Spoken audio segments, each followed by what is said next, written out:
السلام علیکم ګرانو هوادارو، خدای دې وکړي چې ټول روغ جوړ او خوشحاله اوسئ. امید لرم چې ژوند به مو هر روان وي. یو نوی درس، یو نوی ویډیو ته ښه راغلاست. په دې درس کې موږ دا تشریح کوو چې د یو هیواد له نوم څخه مخکې کوم یو پریپوزیسیون موږ استعمالولی شو اگر یو هیواد فیمینین وي، که مسکولا وي او که لومړی حرف واول وي یا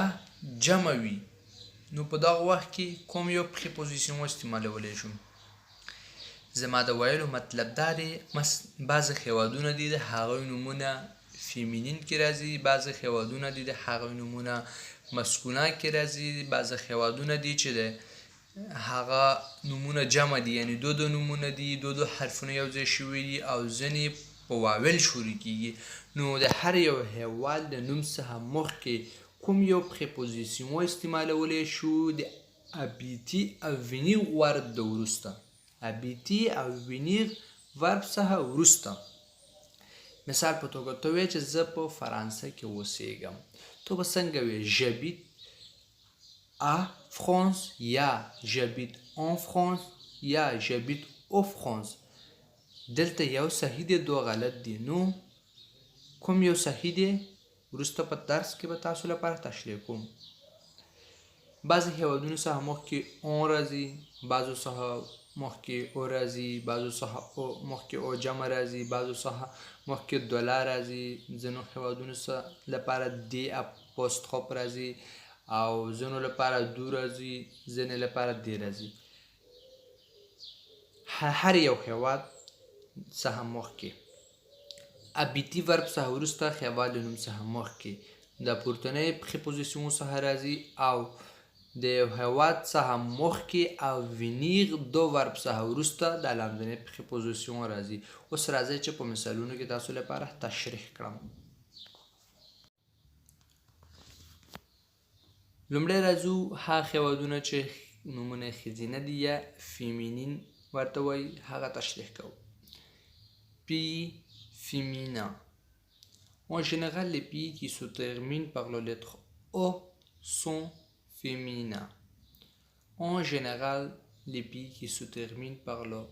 lettre O sont féminins.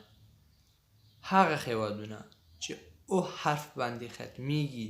نو هغه ټول هیوادونه په فیمینین کې راځي. هغه هیوادونه چې په آخر کې او لري یا په او باندې ختم شي نو هغه هیوادونه فیمینین دي، لکه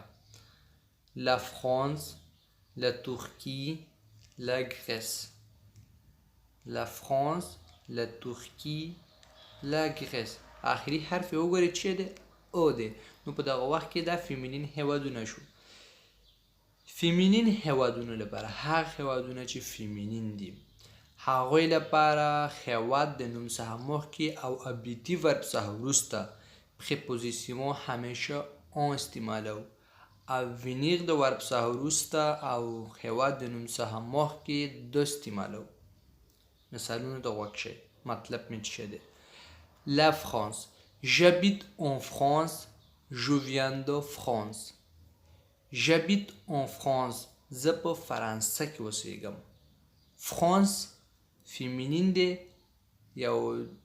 نوم یې ښځینه ده، نو دې له خاطره اون به پکې استعمالوي. j'habite en France. زه په فرانسه کې استعمالیږم. تو داسې نشي ویلی j'habite à France، دا غلط دی. تو به داسې وایي j'habite en France. je viens de France. زه له فرانسې څخه یم. je viens de France. زه د فرانسې څخه یم. تو داسې نشي ویلی چې je viens de France، je viens de France، دا غلط دی. فرانس یو فیمینین هیواد دی نو دې له خاطره je viens de France. بل مثال la Turquie هم فیمینین کې راځي. j'habite en Turquie. j'habite en Turquie. زه په ترکیه کې اوسیږم. تو داسې نشي ویلی j'habite à Turquie، j'habite au Turquie، j'habite dans Turquie، دا غلط دی. لکه څنګه چې ترکي آخر کې او لري نو دې له خاطره د یو فیمینه هیواد شو او فیمینه هیواد لپاره ابیتی ورب څخه وروسته موږ اون لګوو. j'habite en Turquie. او جو ویان دو ترکی زه له ترکیه څخه یم زه په ترکیه کې اوسېږم زه له ترکیه څخه یم جو ویان دو ترکی زه له ترکیه څخه یم داسې نشي ویلی جو ویان دو ترکی جو ویان د ترکی دا غلط دی ځکه فیمینین خیوات دی دو به ورسره لګي وینیغ ورب څخه وروسته دو ورسره اضافه کې جو ویان دو ترکی دریم مثال لا گریس یونان مونږ تاسو یونان ورته وایي ګریس j'habite en Grèce زه په یونان یا ګریس کې اوسېږم je viens de Grèce زه له ګریس څخه یم یا زه له یونان څخه یم تو داسې نشي ویلی چې j'habite dans Grèce j'habite à Grèce j'habite au Grèce ځکه ګریس چې دی یو فیمینین هیواد دی یعنی پښتو کې ورته وایو ښځینه یو ښځینه هیواد دی نو دې له خاطره اون ورسره اضافه کې ابیټي ورب څخه وروسته اون اضافه کې او وینیغ د ورب څخه وروسته دو اضافه کې j'habite en Grèce زه په یونان کې اوسېږم je viens de Grèce زه له یونان څخه یم همداسې نور ټول هیوادونه هغه هیوادونه چې فیمینین دي نو هغې لپاره اون استعمالوئ او دو استعمالوئ اوس راځئ چې هغه هیوادونو په باره کې خبرې کوو کوم هیوادونه چې لومړی حرف د دې هیوادونو نوم چې دی په لومړی حرف واول دی یعنی واول حرف باندې شروع کیږي اوس هغه هیوادونه چې لومړی حرف واول دی همیشه هغه هیواد چې لومړی حرف واول دی هغه خپل ناون څخه مخکې ال اپوستروف لري لکه لیران لیراک لیران معنا ایران لیراک معنا عراق اوس دوی څنګه کولی شو چې استعمال کړو هغه هیوادونه چې لومړی حرف واول وي هغه ابیټي ورب څخه وروسته هم اون اضافه کوو لکه فیمینا غوندې اون اضافه کوو او ویان وینیغ ورب څخه وروسته دی اپوستروف ورسره اضافه کوو صحیح شو مثالونو کې به ګورو لیران j'habite en Iran زه په ایران کې اوسېږم په دغه وخت کې تو نشي ویلی j'habite au Iran j'habite à Iran j'habite dans Iran دا غلط دی صحیح طریقه دا ده چې ته به وایي j'habite en Iran زه په ایران کې اوسېږم یا je viens d'Iran زه له ایران څخه یم تو داسې نشي ویلی je viens du Iran je viens de l'Iran دا غلط دی په دغه وخت کې دی اپوستروف به ورسره یو ځای کوي راځئ اوس دویم مثال وګورئ l'Irak معنا عراق j'habite en Irak زه په عراق کې اوسېږم je viens d'Irak زه له عراق څخه یم تو په دغه وخت کې نشي ویلی j'habite à Irak دا غلط دی همیشه هغه هیواد چې نوم یې لومړی حرف په واول شروع شوی نو ابیټي ورب څخه وروسته هغه سره اون استعمالوي او هغه هیواد چې مثلا فیمینین وي هم ورسره اون استعمالوي او بیا وینیغ ورب څخه وروسته دی اپوستروف ورسره اضافه کې je viens d'Irak صحیح شو اوس راځئ هغه هیوادونو په باره کې خبرې کوو کوم هیوادونه چې لومړی حرف واول هم نه وي او آخر کې او هم ونه لري یعنی لومړی حرف واول هم نه وي او فیمینا هیوادونه هم نه وي یعنی مسکولا هیوادونه وي هغه هیوادونه چې نوم یې نارینه وي یعنی نارینه هیوادونه وي نو هغوی سره به څه کوو اوس د مسکولا یا نارینه هیوادونو په باره کې خبرې کوو si le pays ne commence pas par une voyelle ou ne se termine pas par la lettre O alors le pays est masculin et est précédé de la préposition O avec le verbe habiter et de la préposition do avec le verbe venir د دې مطلب دا د هغه هیوادونه چې لومړی حرف واول هم نه وي او په آخر کې او کلمه هم نه لري یعنی په او حرف باندې ختم شوی هم نه وي دا هیواد یعنی مسکولان دی دغه نوم مسکولان دی نو دې لپاره مونږ ابیټي ورب څخه وروسته او استعمالو او وینیغ ورب څخه وروسته دو کلمه استعمالو چې لاندې په مثالونو کې تاسو لپاره تشریح کوم si le pays اگر هیواد نوم ne commence pas par une voyelle په یو واول باندې نه شروع شوی وي یعنی په واول باندې نه وي شروع شوی او یا ne se termine pas par le lettre O او یا O حرف باندې نوی ختم شوی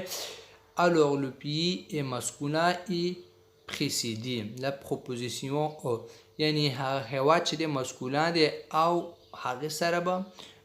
préposition O اضافه کوو avec le verbe habiter یعنی habiter verbe سره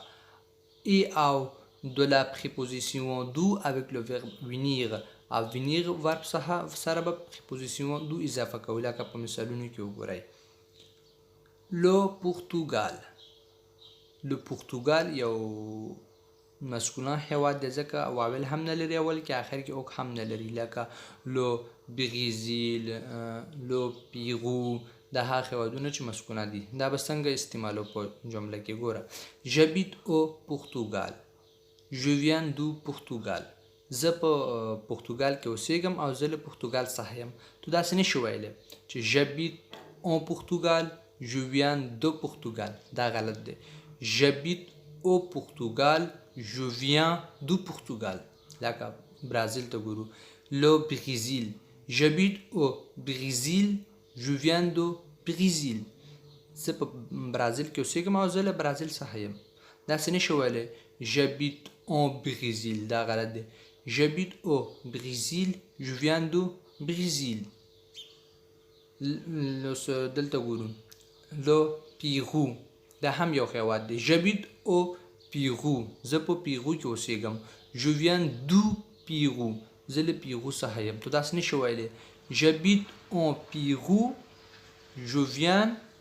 de Pérou دا غلط دی هغه هیواد چې لومړی حرف یې واول هم نه وي او په آخر کې او حرف هم ونه لري یعنی مسکونه هیواد هغه لپاره ابیتی ورب څخه وروسته او استعمالو او وینیغ ورب څخه وروسته دو استعمالو لکه په مثالونو کې چې وینئ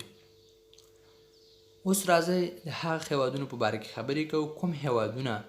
چې نومونه جمع دي لکه اوزتازونی لو پیبا دا هغه هیوادونه دي چې نومونه جمع دي نوم یې له دوو کلمو څخه جوړ شوی دی نو هغوی لپاره به څه کوو attention پاملرنه certains pays sont toujours au pluriel ځینې هیوادونه همیشه په جمع حالت کې دي لکه les États-Unis les Philippines les Pays-Bas دا هیوادونه چې دي همیشه په جمع حالت کې دي یعنی د دې نومونه چې دي همیشه په جمع حالت کې دي هر کله چې غواړو چې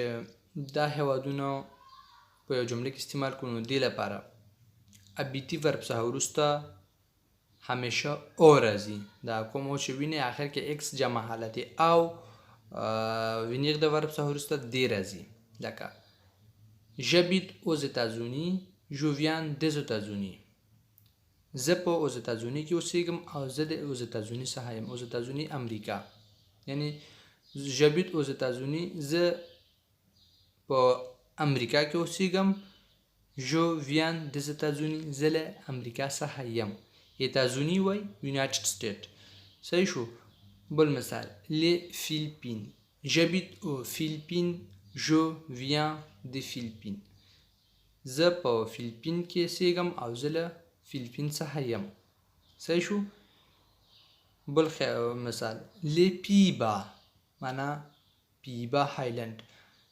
j'habite aux Pays-Bas je viens des Pays-Bas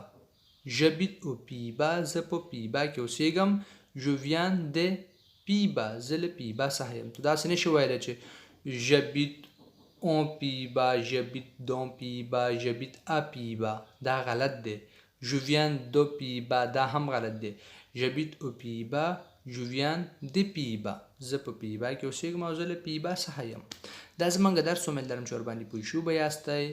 او ویډیو لایک او شیر کړئ ملګرو سره ښه وخت ښه ژوند ولرئ تر راتلونکي ویډیو پورې په موخم ښه